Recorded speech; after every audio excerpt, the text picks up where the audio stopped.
जनता ईश्वर को प्रणिपात के साथ विश्व के सभी भाई बहनों को जय जय कर्म ज्ञान।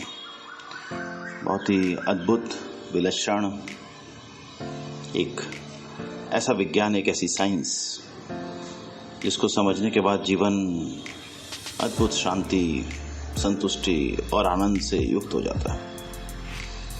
इसलिए हमारे जीवन का लक्ष्य यही है कि जब हम जीवन को समझ जाते हैं तभी हम जीवन का आनंद ले पाते हैं, नहीं तो जीवन को सिर्फ ढोते हैं, बोझ जैसा लगता है, हताश निराश होते हैं। कितना ही धन संपत्ति, वैभव, यश, कीर्ति, कांति सब कुछ अर्जित कर लें, लेकिन ऐसा लगता है कि कुछ मिला नहीं। और उसी कारण आए दिन आप देखते हो कि लोग जीवन से हार मानकर सुसाइड तक करते रहते हैं। और मेरा यही कहना है, यही मानना है कि अगर तुम इस ज्ञान को समझोगे तो इससे भागने की जगह जिंदगी को और अच्छे से जी कर दूसरों के लिए एक उदाहरण स्वरूप बनने की कोशिश करो। ये सबसे आज जिस जीवन से हम लोग भाग रहे हैं, जिस जीवन से हम लोग एक तरह से तंग आ चुके हैं, कितना सुंदर जीवन है। सुबह उठने से लेकर रात के सोने तक सिर्फ आनंद ही आनंद है, मजा ही मजा है। और अपने आप जब आप उसको समझ लेते हो तो अंदर से आवाज भी ऐसी निकलती है, मौज में भाई मौज में रहवानू छे, मौज में जमो भले लॉज में रहवानू छे, मौज में। तो ये ऐसा चीज निकलता है। और बार बार बोलते हैं कि लाइफ में जब तक तुम इसको समझोगे ना तो देखोगे सब इतना सुंदर लगने लगेगा, इतना अच्छा लगने लगेगा, उसका कोई कंपैरिजन नहीं है। और इसको नहीं समझा तो भले आपने कुछ भी अर्जित किया है, कुछ भी हासिल किया है, सिर्फ कागज के टुकड़े जैसे हैं, सिर्फ नाम के बोर्ड लगे हुए, बाकी कुछ नहीं है। शांति, संतुष्टि, आनंद कहीं कुछ है नहीं किसी जगह पे भी। मुस्कान अपने आप खिल जाती है। कई बार लोग कई वर्षों से भी योग और भक्ति वो सब भी कर रहे होते, लेकिन इस ज्ञान को नहीं समझे तो उनके अंदर वो शांति, संतुष्टि नहीं आती। कई बार आप देखो संत, महात्मा, मठाधीश तक भी सुसाइड कर लेते हैं। कारण क्या? वो तो भगवान के दरबार में बैठे हुए हैं, लेकिन समझे नहीं। जब तक इस चीज को नहीं समझोगे तब तक जीवन में शांति, संतुष्टि का कोई तरीका नहीं है।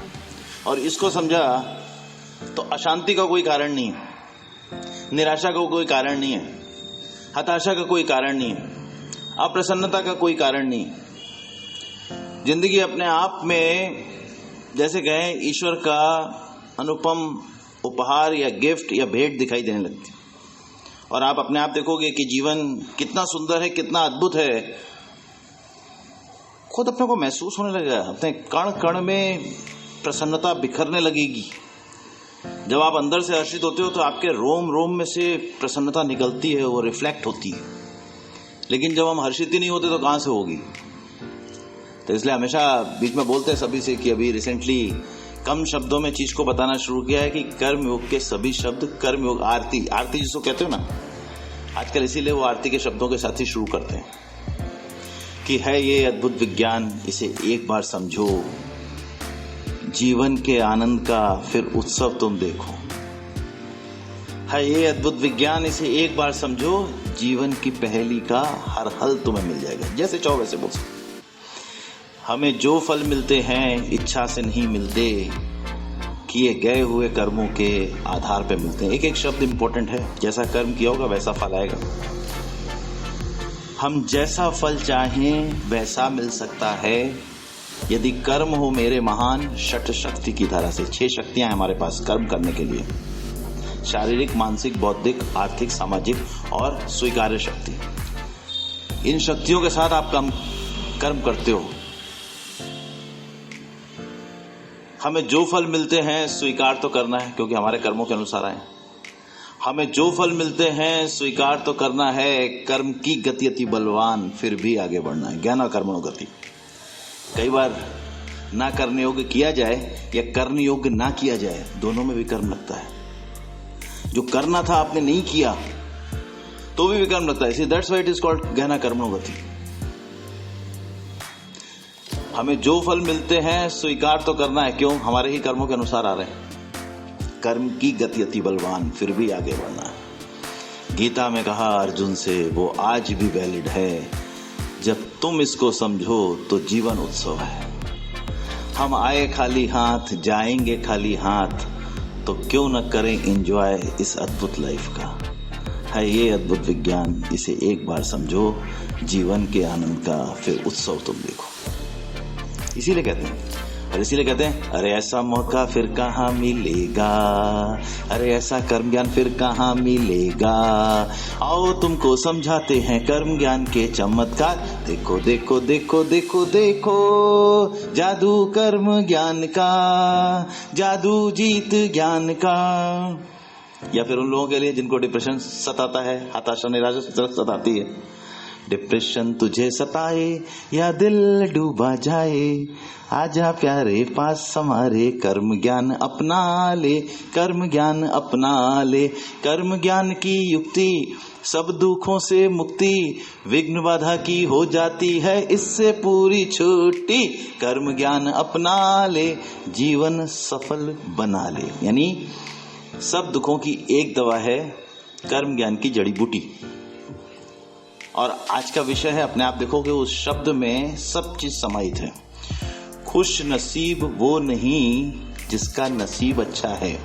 नसीब का मतलब प्रारब्ध, भाग्य, डेस्टिनी, लक, जो कहो उसको। बल्कि खुश नसीब वो है जो अपने प्रारब्ध के संघर्ष में भी हर्ष के संग जी रहा है और लगातार पूरी खुशी के साथ आगे बढ़ने का प्रयास कर रहा है। ये कब संभव है? जो पिछले 3 महीनों में, जो 3 महीने खत्म होने वाले हैं, 3 महीनों में जो सीखा है उसके साथ संभव है, वैसे संभव नहीं है। अपनी कोई ना कोई परेशानियों पे हम रोते रहते हैं और बार बार हम बोलते हैं तुम उनको देखो जिनके दोनों हाथ नहीं है, दोनों पैर नहीं, निक बुच्सिक। उसको देखो जिसका कॉक्स के हाथ नहीं है तो भी वो कॉमर्शियल पायलट है। यहाँ बिना बात के अपनी चीजों का रोना रोते रहेंगे, हम ये नहीं कर पा रहे, हम वो नहीं कर पा रहे, हमारे ये समस्या, हमारे वो समस्या है, ये सुनती नहीं, वो सुनता नहीं, ऐसा नहीं वैसा नहीं, तमाम परेशानियां। मैं कहता हूं पहले परेशानियों को बोलना छोड़ दो। एक्सेप्टेंस, स्वीकार्य भाव जैसे ही आएगा ना, जिंदगी में विचलन खत्म हो जाएगा। और विचलन खत्म हुआ नहीं कि आपके चेहरे पर खुशी खिली नहीं, तुरंत खिल जाएगी। अब जब विचलन नहीं है तो करने की शक्ति कई गुना बढ़ गई। इसीलिए खुश नसीब वो नहीं जिसका नसीब अच्छा, वो थोड़ा हमारे हाथ में है। तुम जो करके आए हो पिछले जन्म में, इसी जन्म में उनमें से कुछ कर्म निकलकर हमारे भाग्य का निर्माण करते हैं, हमारी डेस्टिनी या लक या प्रारब्ध बनाते हैं। वो किसी और के कर्म नहीं है, हमारे खुद के कर्म। तो तुम उसको अगर समझोगे तो निराशा हताशा का प्रश्न कहां पे है, ये बताओ। निराशा हताशा होगी कैसे? निराशा में जाने का मतलब है अभी चीज समझ में नहीं आई, हम जो चाह रहे हैं वो नहीं मिल रहा, हम निराश हो रहे हैं। और जो हम चाहेंगे वो मिलेगा नहीं कभी भी। क्यों? मिलना कर्म के अनुसार है। तुम्हारा जैसा कर्म होगा उसी अनुसार मिलेगा। और उसके अलावा तुम चाहे जितना सर पटक लो, चाहे जितना ऊपर नीचे हो लो, मिलेगा नहीं। जो जैसे कर्म होंगे उस अनुसार फल मिलने वाला है। इस चीज को समझना चाहिए। और हमारे सामने जो आ रहा है आज के समय में, हमारी मैक्सिमम समस्याओं का या परेशानियों का या बीमारियों का कारण कोई और नहीं है। मैं तो कहता हूं योग से भी फास्ट कर्म योग से व्यक्ति ठीक होता है। अगर इसको समझे ना, तो जो योग 10 साल में जो रिफ्लेक्शन नहीं ला सकता, ये 6 महीने में ला सकता है। जो बीमारी 10, 20, 25 साल से ठीक नहीं हो रही हो, ये समझो तो 6 महीने में बीमारी खत्म, पूर्ण शांति आ जाती है अंदर। लेकिन वो समझ के अपनाना तो पड़े। अभी फिर से कोई समस्या आई तो तुम वैसे के वैसे ही जैसे थे वैसे के वैसे, तो फिर किधर से आएगा? तुम्हारे अंदर एक्सेप्टेंस भाव क्रिएट ही नहीं हो रहा है। इसीलिए मैंने बोला स्वीकार्य शक्ति is more powerful than other शक्ति, जितनी भी है। जब तक तुम किसी चीज को स्वीकार नहीं कर रहे, अंदर तो डिस्टर्बेंस चल रहा है। आप देखोगे बीपी बढ़ जाएगा, आप देखोगे कि नींद नहीं आएगी, आप देखोगे कि भूख नहीं लगेगी, आप देखोगे कमजोरी जैसा लगेगा, आप देखोगे थोड़ी देर में सिर में दर्द होने लगा, आप देखोगे कि लाइफ अच्छी नहीं लग रही। क्यों? स्वीकार किया ही नहीं ना।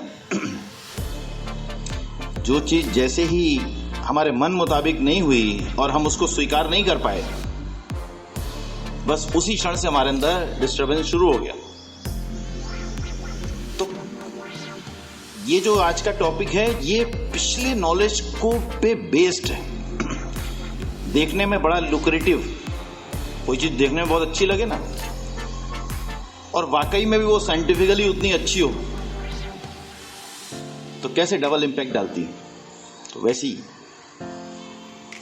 कर्म ज्ञान को समझकर जब तुम उसका इम्प्लीमेंटेशन करते हो तो लाइफ में सुबह उठने से लेकर रात के सोने तक में आनंद में, खुशी में, प्रसन्नता में, शांति में, संतुष्टि में जरा सी भी कमी नहीं होती।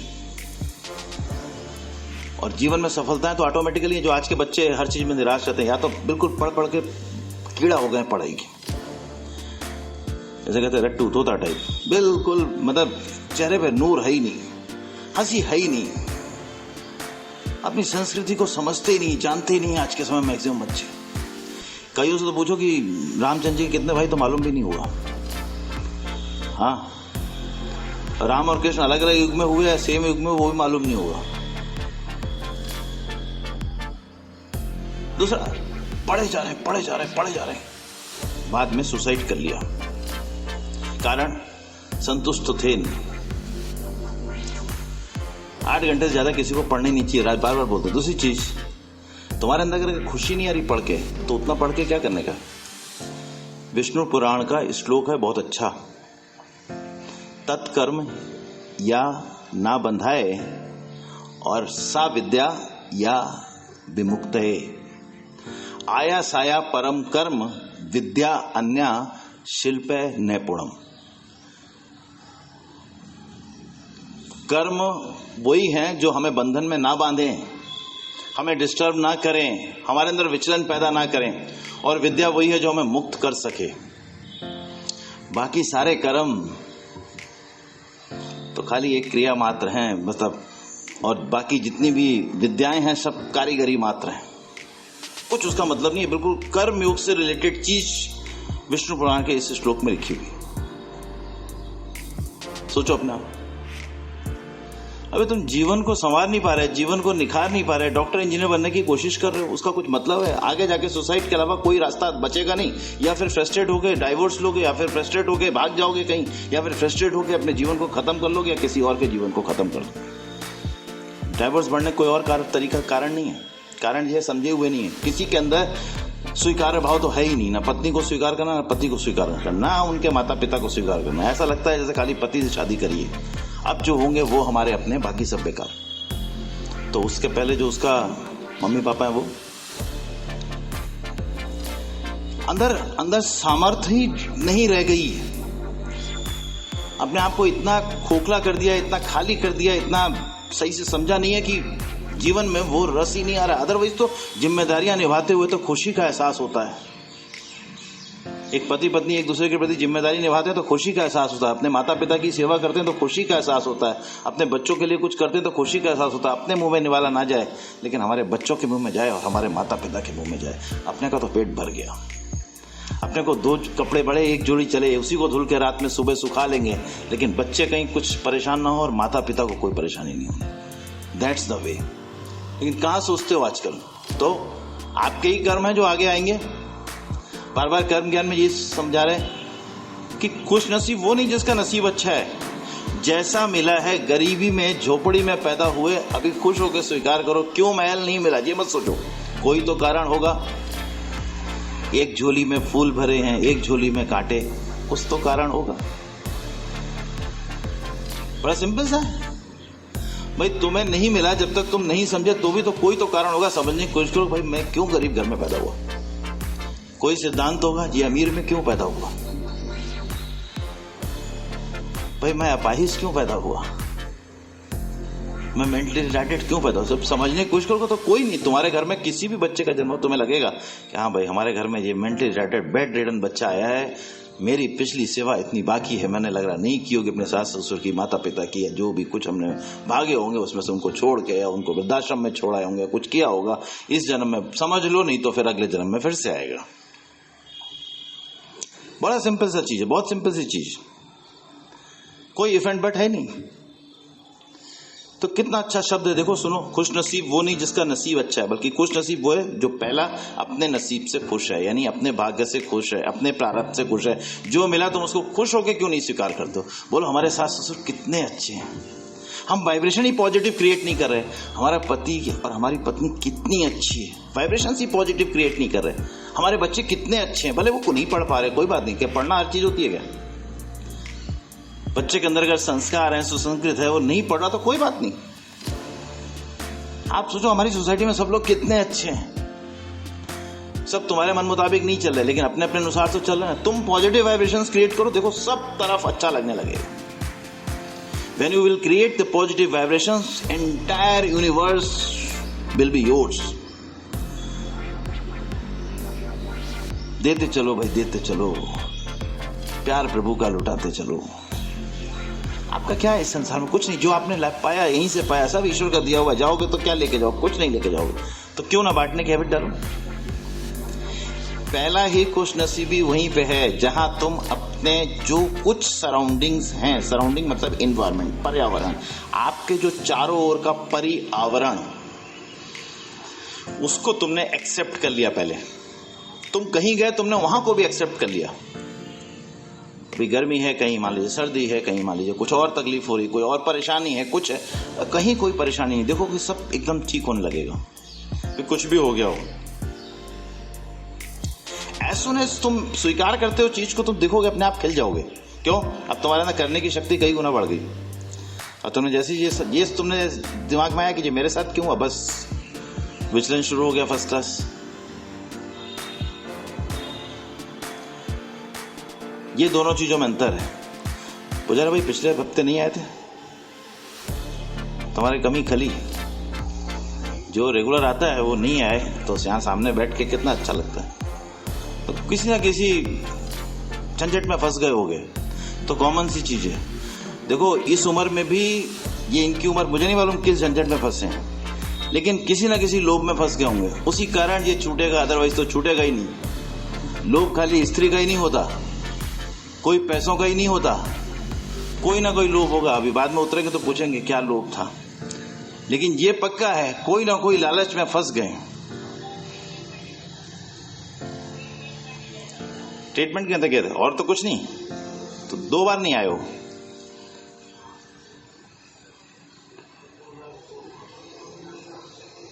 तो वही, इसलिए हमें याद रहता है कि कौन कितनी बार नहीं आया। आदमी सोचते हो कि मतलब सर को कैसे याद रहता है कौन कितनी बार नहीं आया। तो इसलिए आप आगे पीछे ट्रीटमेंट का भी आगे पीछे कर सकते हो, उसके भी क्या उसमें कि उसी दिन जिस दिन ये कर्म ज्ञान का लेक्चर, उससे आगे पीछे एडजस्ट कर दो ना चीज को।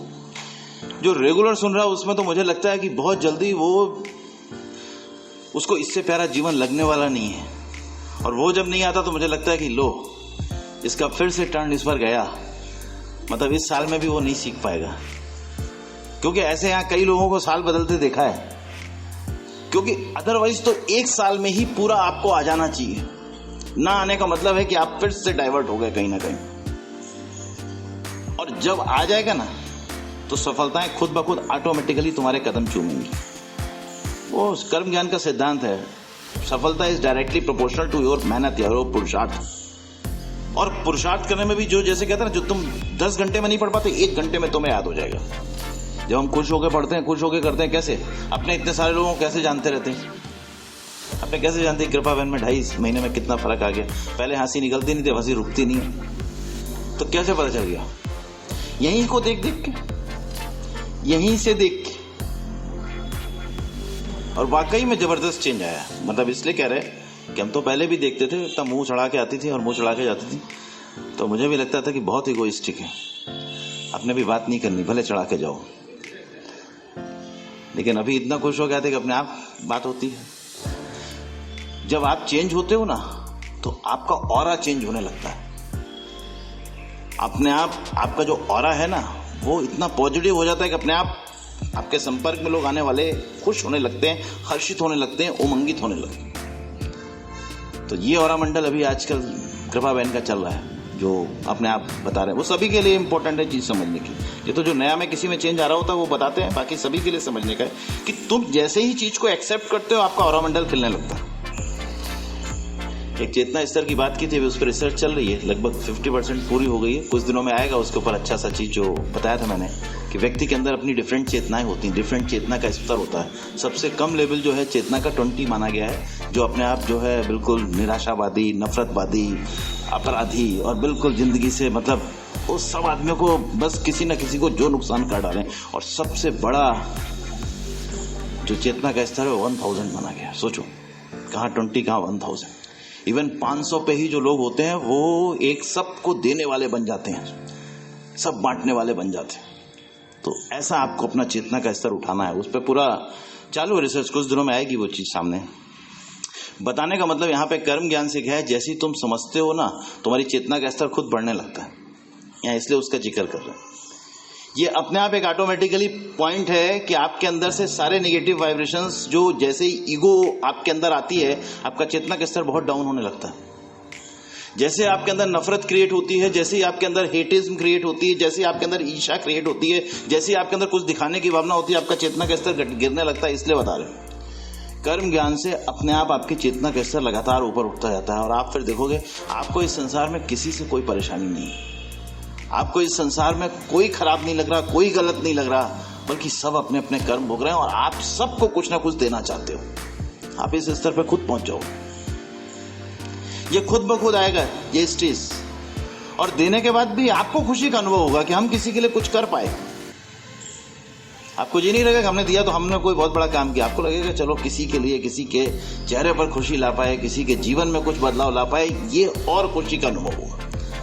ये कर्म ज्ञान से ये जो शब्द है पहला, खुश नसीब वो नहीं जिसका नसीब अच्छा है, बल्कि खुश नसीब वो जो अपने नसीब से खुश है। दिस इज एक्सेप्टेंस जो तुरंत चेंज लाता है। कितने ही दिन सुनो आपके अंदर वो चेंज नहीं आएगा। As soon as you will accept this situation, जैसे तुम उसको स्वीकार कर लेते हो, जो परिस्थिति उसको स्वीकार कर लेते हो। अभी तुम्हारे घर का जैसे ही माहौल हो, भाई कर्मों के अनुसार मिला है, अब आज से हम इस माहौल को नहीं कोसेंगे। जबरदस्त फर्क आएगा, देखना मेरे विशाल, जबरदस्त फर्क आएगा। हाँ सही बता रहा हूं किरीट भाई, आपके लिए भी जबरदस्त और फर्क आएगा। हाँ हर किसी के लिए, जिसको कुछ लोगों का तो मालूम होता है, सबका थोड़ा मुझे पता होता है, कुछ का मालूम होता है तो बोलते हैं। हर किसी के लाइफ में जबरदस्त फर्क आएगा। तुम्हारे लिए भी मनीष, लाइफ में अपने आप as soon as you will accept the situation, as soon as you will accept कि जो है वो सबसे बेस्ट है हमारे लिए, क्योंकि हमारे ही कर्मों के अनुसार है, सबसे बेस्ट है। हम उसी के फल को भोगने के लिए और उसी के ऋणानुबंध को चुकाने के लिए एक साथ इकट्ठे हुए हैं। अभी देखो अपने आप कहाँ रह जाएगा। सुन रही हो फातिमा, कहाँ पे बैठी? हाँ, अपने आप फिर निराशा रहेगी नहीं, डिप्रेशन रहेगा नहीं, हताशा रहेगी नहीं। किसी के लिए भी जिनके बारे में नहीं भी मालूम है वो भी अपने आप सोचे कि अगर आप अपनी सिचुएशन से थोड़ा भी डिस्टर्ब हो कि ये क्या मिला लाइफ में, तो फिर बराबर नहीं है। मिला आपको वही है जो ऋणानुबंध अनुसार या कर्मों के अनुसार आपको मिलना था। आपको स्वीकार करना, जैसे स्वीकार कर लेते हो आपको कोई तकलीफ ही नहीं होगी, कोई परेशानी ही नहीं होगी। ये शब्द का मतलब है कि जो अपने नसीब से सेटिस्फाइड है। अब सेटिस्फाइड होने के बाद कर्म की क्या करेगा? देखो वो हर संघर्ष में भी हर्ष के संग है। कुछ भी संघर्ष आए, मान लीजिए जब प्रारब्ध का संघर्ष आता है तो बहुत जबरदस्त आता है। जबरदस्त का मतलब बस अगर आप कर्म की अगर टॉप लेवल पे नहीं पहुंचे हो ना सही में आचरण से, तो आपको तोड़ के ही रख देगा। ये गारंटी बता रहा हूं। अगर वाकई में आचरण से टॉप लेवल पे नहीं पहुंचे हो, यानी निर्माण मोहा जिसंग दोषा अध्यात्म नित्या विनिवृत्त कामा द्वंद्व विमुक्ता सुख दुख संगे, ये सारे गुण आप में पहले से नहीं थे, तो आप भले सोचो कि हम 10 साल से कर्म ज्ञान सीख रहे थे, शटाक बिस्तर पे तोड़ के रख देगा। प्रारब्ध का संघर्ष बहुत जबरदस्त आता है, इतना जबरदस्त आता है कि आप उसको टैकल नहीं कर सकते हो जब तक आप उस लेवल का नहीं समझे हो। यानी कुछ भी हारा हो, अपने भी हाथ कट भी रहे हो तो भी हाथ गए तो भी पैर से काम करेंगे। दिस इज प्रारब्ध का संघर्ष। खाने को नहीं है, हाथ भी चले गए, कोई नहीं, पैर से तो है, नहीं तो मुंह से गाएंगे, कुछ बताएंगे, कुछ करेंगे। हार नहीं मान रहे। ये तभी संभव है, इसीलिए बता रहा हूं कि अपने नसीब से खुश रहने वाला जब तक कर्म ज्ञान ठीक से नहीं समझा होगा, जब तक नहीं रह सकता। जो पिछला नॉलेज था उसी का निचोड़ है आज के टॉपिक में। एक्सेप्टेंस खाली तुम्हारे 1000 का नुकसान हो, 10,000 का नुकसान हो, 1 लाख का, उसके लिए नहीं है। आपकी जितनी संपत्ति थी सब चली गई, किसी भी वजह से गई हो। किसी ने हड़प ली, डकैती मार दी, साइबर क्राइम से चली गई, बिजनेस में नुकसान हो गया, कोई और हो गया। आपके पास कहीं घूमने जा रहे थे, जितने फैमिली मेंबर्स थे आपको छोड़ के कोई नहीं बचा। क्यों? क्योंकि आप कुछ टॉयलेट के लिए कहीं गए थे, बीच में बम से किसी ने उड़ा दी गाड़ी में, आतंकवादी एक्टिविटीज का, आप अकेले बचे। ऐसे संघर्ष आते हैं प्रारब्ध के, जो आप खाली सोच के ही कांप जाओगे। ऐसे संघर्ष आते हैं, और इन संघर्षों में भी आपके चेहरे पर जरा भी निराशा नहीं आएगी। क्यों? ये होना था, नियति का नियम था, ये होना था, ये हुआ है। हमें तो भी आगे बढ़ना है। जीवन चलने का नाम, चलते रहो सुबह और शाम। उसी तरह से जिंदगी किसी के लिए रुकती नहीं है। कुछ भी हो गया और नहीं रुकेगी। कृष्ण का पूरा परिवार और पूरी चीज महाभारत काल में खत्म हो गई तो भी रुके नहीं, और वो भी अपना आगे चलते गए। रामचंद्र जी के जीवन में देखो, वनवास जाना पड़ा जब 1 ही दिन पहले राज्याभिषेक होने वाला था। कुछ सीखो। कर्म ज्ञान का मतलब ये नहीं है कि तुम्हारे मन मुताबिक होता रहे। कर्म ज्ञान सीखने का मतलब ये है कि जैसा भी हो रहा है हम तो बिंदास मस्त हैं, और मस्त होने के साथ साथ न केवल जो हमारे साथ हैं उनके लिए अपने कर्तव्यों को कर रहे हैं, बल्कि जीवन में सफलताएं प्राप्त करके दूसरों के लिए मार्ग प्रशस्त कर रहे हैं। हम नौकरी मांगने वाले नहीं, नौकरी देने वाले बन रहे हैं। आपके अंदर ऐसा होना चाहिए। क्यों नौकरी के पीछे पड़ते हो? तुम नौकरी क्रिएट करो ना, तो तुम्हारी काबिलियत कहलाए। अभी सब मांगोगे तो कहां से मिलेगा? वो तो निकम्मापन की निशानी है। मिल गया तो ठीक है, अदरवाइज तुम खुद क्यों नहीं क्रिएट कर रहे? इस संसार में कार्यों की कमी नहीं है। कर्म ज्ञान सीख के हम वही सीखते हैं। किसी चीज की कमी नहीं है। तुम जो चाहो, जहां चाहो वैसे शाइन करोगे। ये this is a practical knowledge. और पूरी चीज, और अपने आप देखो कि क्या हम सुबह जितने खुश से कार्य करते करते और खुश हो रहे हैं। आपकी खुशी पूरे दिन में और बढ़नी चाहिए। शाम तक जब आओ तो आप और चहकते हुए होने चाहिए। ये नहीं कि थक गए, पूरे दिन काम किया। क्या काम किया? काम अगर थकान तो देता ही नहीं है। काम में मजा आ रहा है तो थकान तो देता ही नहीं है। जहां आप जो बोलो काम में थक गए, इसका मतलब you are not enjoying. Basically pressure तभी आता है जब हम उसको एंजॉय नहीं कर रहे। प्लेजर में कोई प्रेशर ही नहीं है। प्लेजर में तो आनंद है। कितना भी करके आएंगे लेगा बोले आनंद में, कितना मजा आ रहा है। अपने बर्तन धुल रहा है, पोछा लगा रहा है, उसमें भी कितना मजा आ रहा है, कितना अच्छा लग रहा है। क्यों? हमारा ही काम है। हम आए दिन लोगों को टॉयलेट साफ करने की ट्रेनिंग देते थे। कल भी हॉस्पिटल्स में डॉक्टर्स को ट्रेनिंग दी टॉयलेट साफ करने की। क्यों? क्योंकि कोई है या नहीं है उससे क्या लेना देना। अगर आप हो तो आपको साफ करना आना चाहिए ना। That is important. आप सोचते हो काम गंदा है, काम खराब है। मैं तो कह रहा हूं किसी का टॉयलेट कितना ही गंदा हो ना, मुझे कांटेक्ट करे ना, 1 महीने में बिल्कुल नया जैसा हो जाएगा। ये काबिलियत होनी चाहिए। ये खाली एक चीज में नहीं, किसी भी चीज में। ये इसलिए नहीं बता रहे टॉयलेट का नाम, क्योंकि टॉयलेट के नाम से कई लोगों के मुंह सिकुड़ने लगते हैं अपने अजीब चीज से। पता नहीं क्या काम दे दिया वो किसी को। हम कह रहे कर्म योग सीखने के बाद आपको कोई भी काम है। अभी आपकी मदर का पैर में गैंग्रीन हो जाए, सड़ जाए, कितना बदबू मारेगा, आपको उसकी ड्रेसिंग करनी है। अभी आप जब कार्य को कर्तव्य कर्म की तरह नहीं लोगे तो कैसे करोगे? मान लो माता जी को संडास नहीं हो रहा, उसको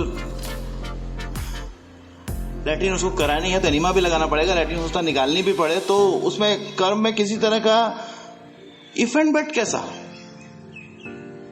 छोटे बच्चे नहीं टॉयलेट कर देते हैं, लैट्रिन कर देते हैं।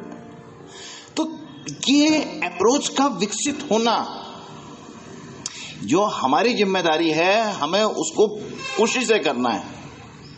ये स्वीकार्य चीज कराती। कोई भी चीज होता है, कोई देखोगे बचपन से बच्चा मेंटली रिटार्डेड के साथ साथ सेरेब्रल पैलिसी से युक्त है और ना तो खा पा रहा है, ना उठ पा रहा है, ना बैठ पा रहा है, सब उसको बिस्तर पे कराना है। तो उसकी माँ क्या कभी, यही इसीलिए माँ का दर्जा सबसे महान माना गया है संसार। माँ उसको छोड़ के भाग जाती है क्या? तो फिर मान लो कोई पत्नी या पति अगर इसी अपाहिज अवस्था में किसी स्टेज पे चला जाए तो क्या छोड़ के भाग जाओगे उसको? अच्छा मान लो आपके माता पिता या सास ससुर इस अवस्था में पहुंचा, छोड़ के भाग जाओगे? नहीं, अब मुझसे नहीं होगा, अब नहीं कर पाऊंगी। आप जरा घर चेंज कर लो ना, अब नहीं होगा मुझसे, और नहीं तो आप भी मेरे क्रोध के भागी बनोगे। क्या करे बेचारा, बीबी के बोझ का मारा, करे तो भी परेशानी, ना करे तो भी परेशानी, दो तरफ से तलवार लटक रही। तो खुद समझना चाहिए हम लोगों को कि माता पिता से बढ़कर हमारे लिए कुछ नहीं है। कहीं पर भी जाने से अच्छा माता पिता की सेवा करो, माता पिता के लिए कुछ करो, देखोगे आपको सब उनके आशीर्वाद से सब मिलने लगेगा। और इसीलिए कर्म ज्ञान अपनी संस्कृति की जड़ों को मजबूत करने के साथ साथ अपने अंदर एक परिवार के प्रति जो जबरदस्त प्यार का एटमॉस्फेयर है उसको क्रिएट करने का जबरदस्त तरीका है। सिर्फ देना जानो, पाने की लालसा ही मत करो। तुम देखोगे जब तुम सिर्फ देना जानोगे तो दूसरा भी कहेगा ये कुछ मांगता तो नहीं है, कितना देता रहता है। उसके अंदर अपने आप चेंज आना शुरू होगा, वो भी नहीं मांगेगा, वो भी देना शुरू कर देगा। बच्चे देखेंगे कि यार हमारे माता पिता कितना हमारे लिए करते थे, कभी कुछ कहते नहीं है, अब हम भी इनसे कुछ नहीं कहेंगे, हम भी देंगे इनको। माता पिता भी सोचेंगे हमारे बच्चे कितना कुछ हमारे लिए करते रहते हैं, अब हम भी इनको कुछ नहीं मांगेंगे, हम भी देंगे। आप देखिए कि जॉय ऑफ गिविंग नया कॉन्सेप्ट शुरू हो जाता है। बिल्कुल तुम्हें लगता होगा कि ऐसा थोड़ा होता है, ऐसा 100% होता है, मैं तो गारंटी के साथ कहता हूं। इस संसार में अगर कोई सबसे शक्तिशाली चीज है तो वो है प्रेम। अगर कोई चीज तुम बदल ना सको तो प्रेम की डोज और बढ़ाओ, बस। दुनिया की हर एक चीज परिवर्तित हो सकती है, पत्थर पिघल सकता है, ईश्वर आपके सामने आ सकते हैं, ये शक्ति है। कर्म ज्ञान से हम उसी शक्ति को प्राप्त करते हैं जो चेतना के स्तर बता रहे हो, अपने आप पढ़ते। तो एज सुन एज तुम नसीब को स्वीकार करोगे, जो होता है किसी भी तरह की चीज हो उसको स्वीकार करना, जो बताया अभी पहले लेक्चर्स में बता चुके हैं। प्रारब्ध पढ़ा था या पुरुषार्थ, उसके बाद अभी नेक्स्ट लेक्चर हुआ था कि प्रारब्धवादी, पुरुषार्थवादी और कर्मवादी तीनों में क्या अंतर है। अभी वो रिसेंटली लेक्चर लिया था कि कर्मवादी क्यों श्रेष्ठ है, भाई कर्म ज्ञानी क्यों श्रेष्ठ है, कहने का मतलब ये उन सब का जो पिछले 4-5 लेक्चर्स हैं और जो शुरू से सुन रहे हो उनका सार निचोड़ है, अच्छे शब्दों में जिसको याद कर सको कि भाई जो कुछ हमें मिला है हमारे कर्मों के अनुसार, हमारे नसीब से, हमारे भाग्य से, हमारे प्रारब्ध से, हमारी डेस्टिनी है, वो हमारा लक है। अपना लक लेके चलो, कहीं घबराओ मत। साथ में कर्म ज्ञान के 4 नियम जेब में डाल लो, और नहीं तो कर्म ज्ञान की आरती गुनगुनाते हुए चलो, देखो कितना फर्क आएगा। अब जब तुमने किसी चीज को स्वीकार कर लिया तो विचलन कहां होगा, कुछ भी आ रहा हो। अभी तुम मान लो एग्जाम में बहुत अच्छा तुमने पढ़ा था, बिल्कुल तुम सेलेक्ट होने वाले थे, तुम एग्जाम देने नहीं जा पाए, एक्सीडेंट हो गया, उसी समय पिताजी का देहांत हो गया, उसी समय माता जी का देहांत हो गया, कुछ और चीज हो गई, कोई भी घटना बनी, या तुम अस्पताल पहुंच गए, इतना सीवियर वॉमिटिंग, लूज मोशन कुछ होने लगे कि जाने की सवाल ही नहीं उठता। तुम एक बार भी अफसोस नहीं करोगे जब तुम इसको समझते होगे। कमी ना छोड़ने की जगह हम ये हो सकता है कि भाई ठीक है, हमने चीजों को समझा हुआ है कि भले माता पिता का देहांत हो गया है, माता पिता को किसी को अटैक आया, हमने फोन किया दोस्त को कि भाई ठीक है हम अभी रास्ते तक लेके पहुंचते हैं वहां अस्पताल में, नहीं तो तुम मिलो उस जगह पे, तुम लेके जाओ, मैं एग्जाम दे के आता हूं। ये जो भी चाहो कर सकते हो, कोई उसमें इफ एंड बट नहीं कि नहीं ये करना चाहिए था, वो करना चाहिए, जो तुम्हें ठीक लगे जिस परिस्थिति में वो करना चाहिए था, बस। कोई ऐसा इसमें नहीं है कुछ कि नहीं तुम्हें एग्जाम देना चाहिए, नहीं देना चाहिए, तुम दे देते या नहीं देते, वो इसमें ऐसा नहीं है। लेकिन तुम्हें जो ठीक लगे उस समय, तुम्हें लगता है कि नहीं माता पिता ने हमारे साथ इतना किया, अभी हम एग्जाम तो अगले साल भी दे देंगे, ये अभी नहीं रहेंगे वैसा। तुम्हें लगता है कि नहीं इसको तो मेरा दोस्त भी मेरे से बराबर है और फर्स्ट क्लास है, वो ले आ सकता है, मैं भी एग्जाम देके फिर वहां पहुंचता हूं। जो भी चीज, तुम किसी चीज पे इफ एंड बट मत रखो। इसलिए कहता हूं ना, कर्म ज्ञान अनुसार जो परिस्थिति आती है, आप बिना स्वार्थ के अपना जजमेंट या अपना निर्णय लीजिए। फिर किसी के साथ कोई कुछ भी कहे, क्या करना था और क्या नहीं करना था, वो सब लोग कुछ ना कुछ कहते रहेंगे, वो कुछ ना कुछ कहते रहेंगे। उनके कहने से आपके अंदर परिवर्तन नहीं आना चाहिए। बोलने वाले कुछ ना कुछ बोलते रहते हैं, और जिसने वो बोलने वाली बातों को ध्यान में ले लिया वो अपने जीवन का सत्यानाश कर देता है। कई बार ऐसा बोला, इसीलिए बोला कि बाहर कान मत दो, कान अपने अंदर की आत्मा की आवाज पे दो। और वैसे तो किसी की बात किसी को करनी नहीं चाहिए, तुम ये नहीं कर सकते, तुम वो नहीं कर, तुम ऐसा करना, तुम राय देने वाले होते कौन, वो पूछ नहीं रहा। तो एक बड़ी सिंपल सी बात है, वो पूछ रहे तुम राय दे क्यों रहे हो? अननेसेसरी उसके दिमाग में गलत जहर घोल रहे हो, उसकी जिंदगी को खराब कर रहे हो और तो कुछ नहीं कर रहे। उसने राय मांगी आपसे, बड़ी सिंपल सी चीज है। तो अपने आप अपने को सशक्त बनाओ, जहां राय जिससे लेनी हो उससे मांगो कि भाई I am unable to understand, I am unable to decide what है आई हैव टू डू, यानी हमको क्या करना है वो हम डिसाइड करने में असमर्थ हैं, तब किसी से राय लो। तो जो अपने नसीब से खुश है उसके अंदर शक्ति का संचार लगातार हो रहा है।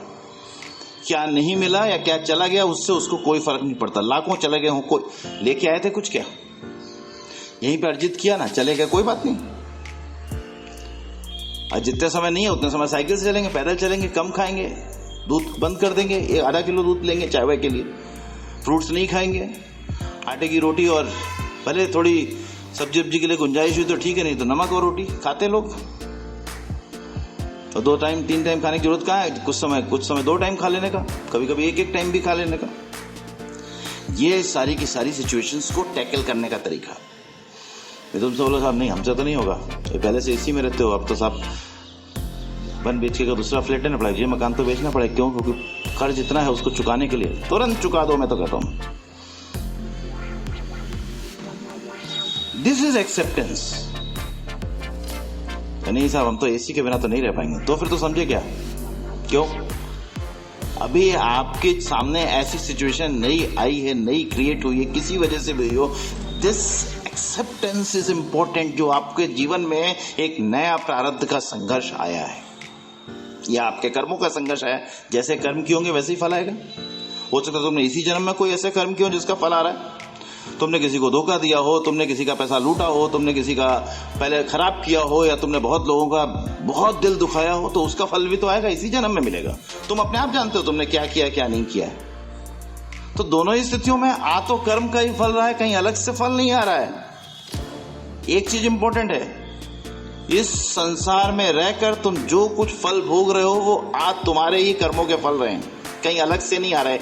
इसका नॉलेज या इसका एक्सेप्टेंस जितना प्रबल होगा ना, उतना आपके अंदर शक्ति बढ़ेगी कुछ करने की, और विचलन नहीं होगा जरा सा।